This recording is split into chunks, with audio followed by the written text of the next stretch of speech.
This is the last in our series on the book of Judges, and you cannot have a series on Judges without Samson.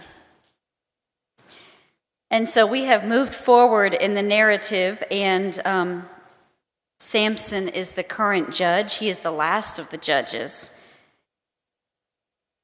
Before he was born, his parents received a message that his mother should not drink strong drink while she was pregnant with him because he was to be a Nazirite, which is a certain, so was John the Baptist, if you recall. And he was not to drink strong drink once he was born. All kinds of covenants for this man to follow because he was to be set apart and special. And Samson, throughout his life, has not lived up to his specialness. And when we meet him, he has already killed many, and he has already shown himself to be prideful and not a good guy. His enemies are the Philistines. He's known for his strength. He has killed all of them with his bare hands. And what no one knows is his strength is his hair. He's never cut it. The only vow he kept, by the way. So here we are in chapter 16, beginning at verse 4, for one of the last episodes in Samson's life.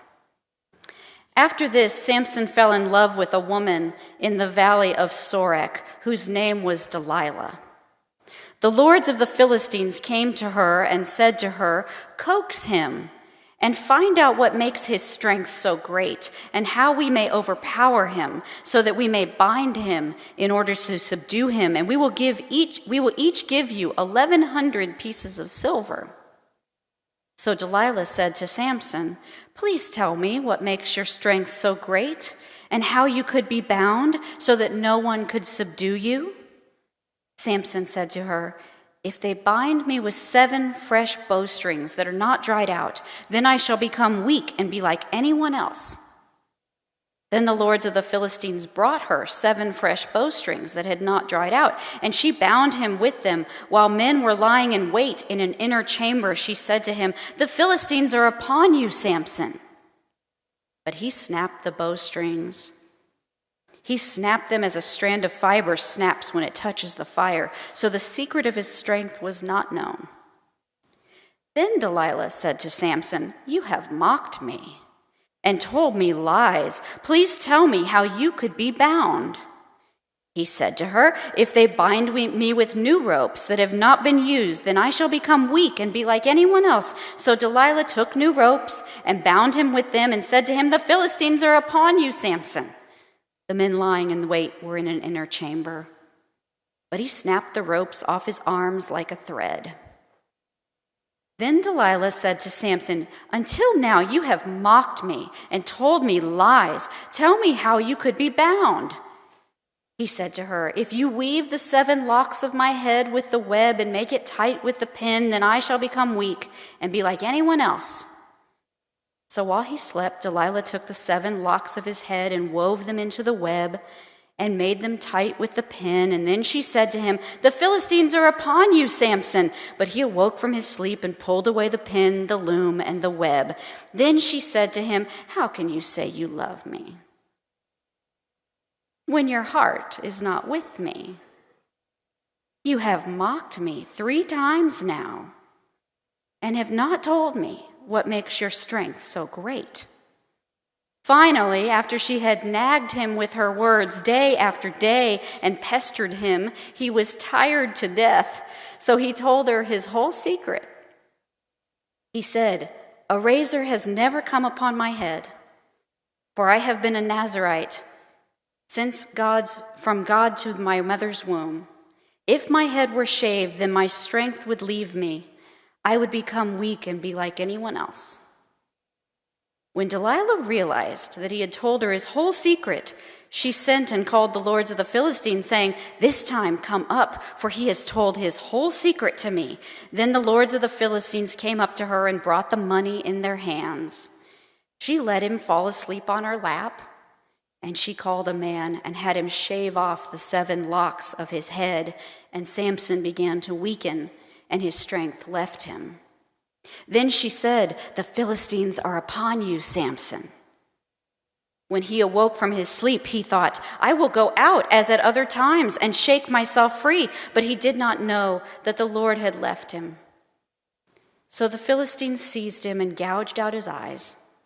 They brought him down to Gaza and bound him with bronze shackles, and he ground at the mill in the prison. But the hair of his head began to grow again after it had been shaved. The word of the Lord.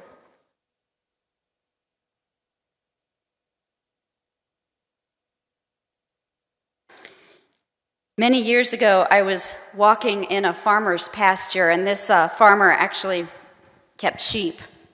And so it was quite a pastoral scene, as you can imagine. Little groupings of sheep, and then their lambs were all together, and they were baying and jumping and doing very cute things that sheep do together. And as I continued to walk, and I went around a little bend in the hill, and I came upon a solitary lamb. And even from a distance, you could tell that this lamb was blind, for it was clear that he could not see where he was going. And as I got closer to him, you could see that his whole little forehead was bloodied from where he kept over and over running into the same fence. And it was sad. I mean, that's sad to come upon that. I think that's what we often think sin looks like.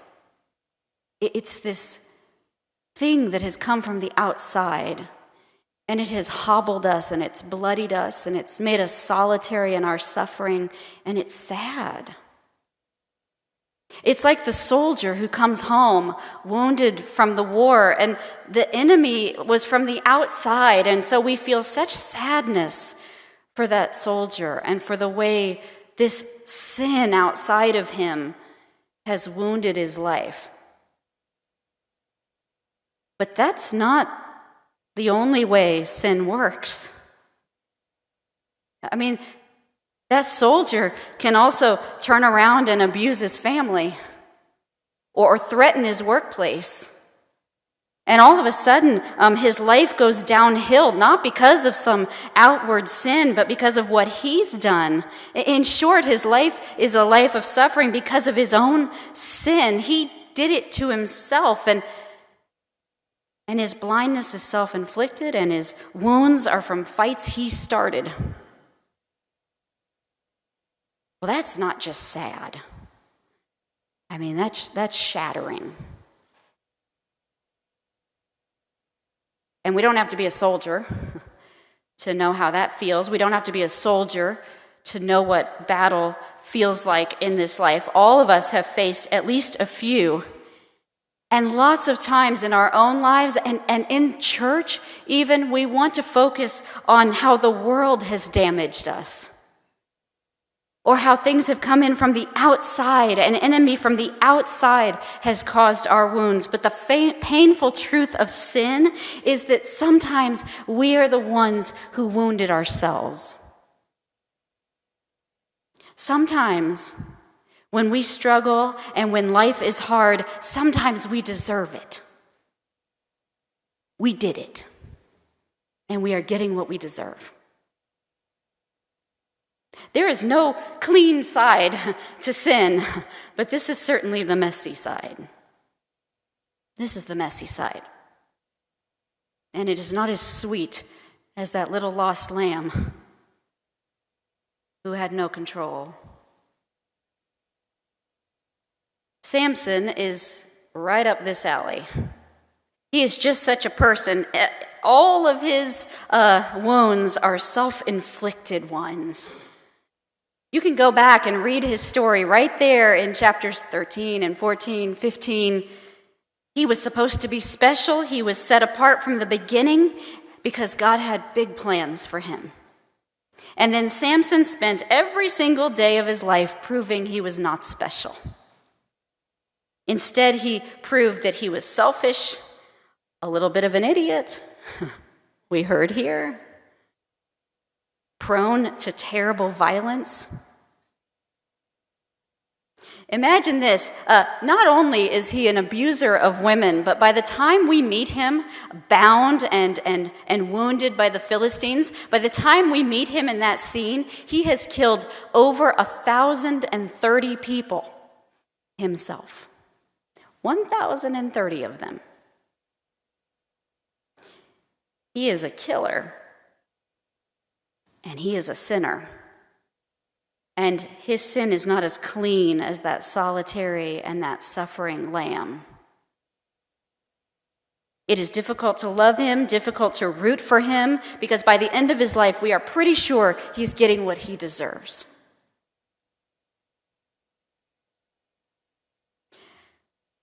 For those of you who've been attending the Judges class we've been having during this series, you've gotten to meet some of these characters up close and personal. And last week in class, we were talking about Gideon, a former judge, and his antics and his follies. And a member of the class raised her hand, and she said, "I don't see how God didn't get tired of trying to work with Gideon and just move on to somebody else." Indeed. Good question. It's a good question about Gideon. Why didn't God move on?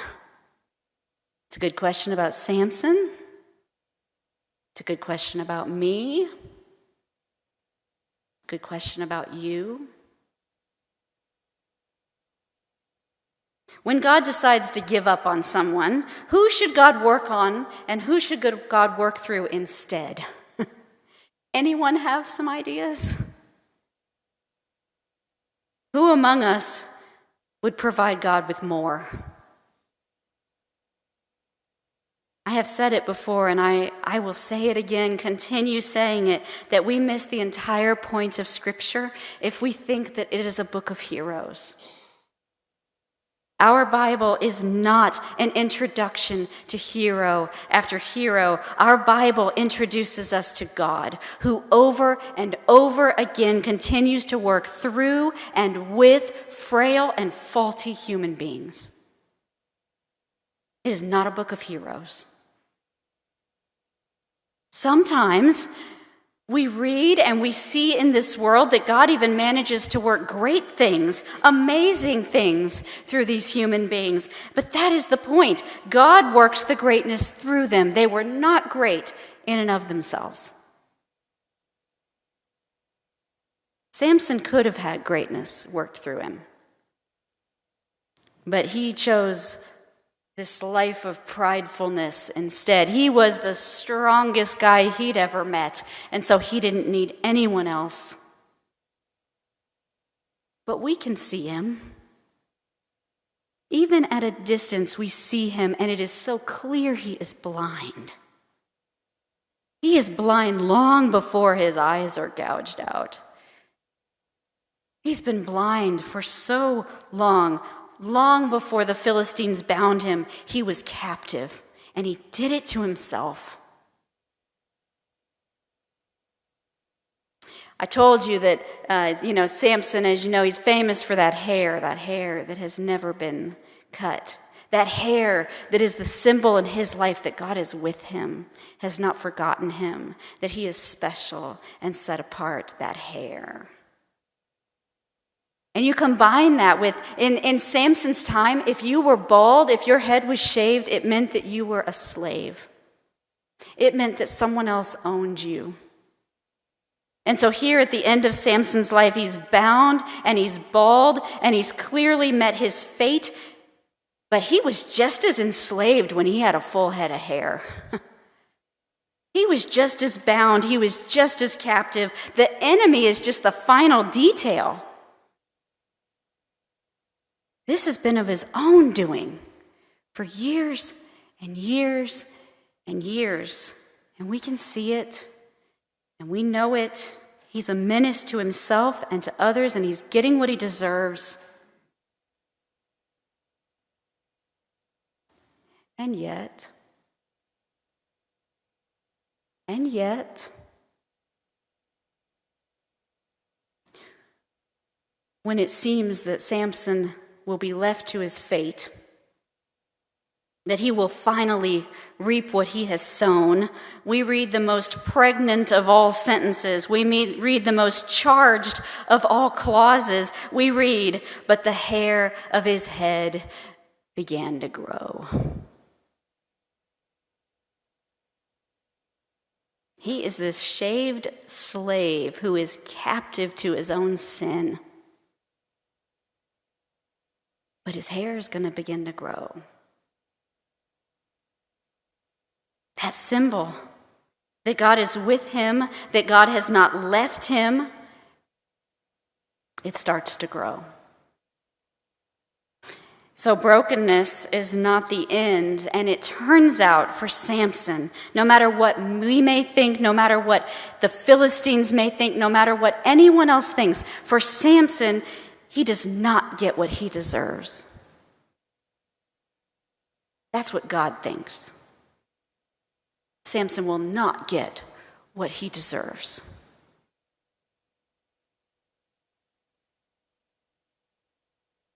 All of us have a little bit of Samson in us.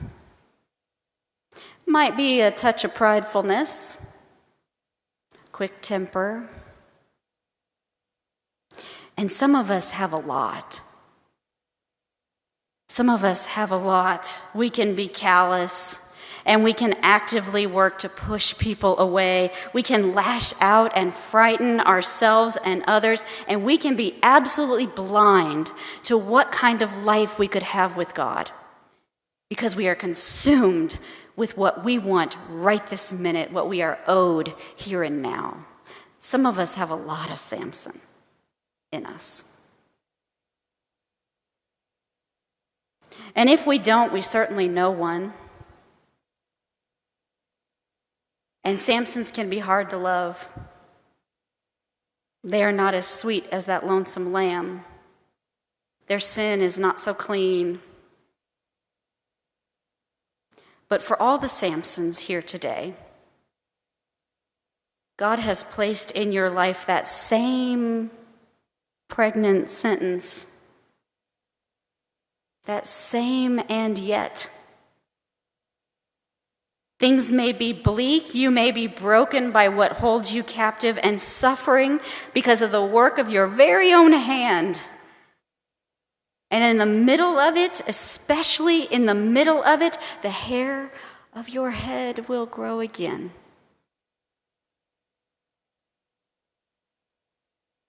Even if you sink in the sin of your own making, God does not give you what you deserve.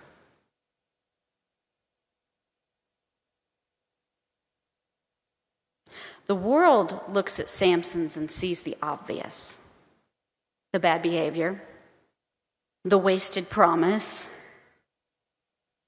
The world sees someone who deserves whatever suffering he gets, but God does not see that. God only sees in Samson a blind and a bloodied lamb who is so terribly lost. That's what God sees in Samson. Even Samson. Even Samsons. That's what God sees. Our Bible is not a book of heroes. If it was a book of heroes, how would it be for any of us? Our Bible is a love letter. It is a love letter to all who have fought battles, who are bound and captive and bloodied, and it is especially written for those who did it to themselves. It is a letter that pours out the message over and over and over again in its pages. God says, I promise that you won't get what you deserve. Amen.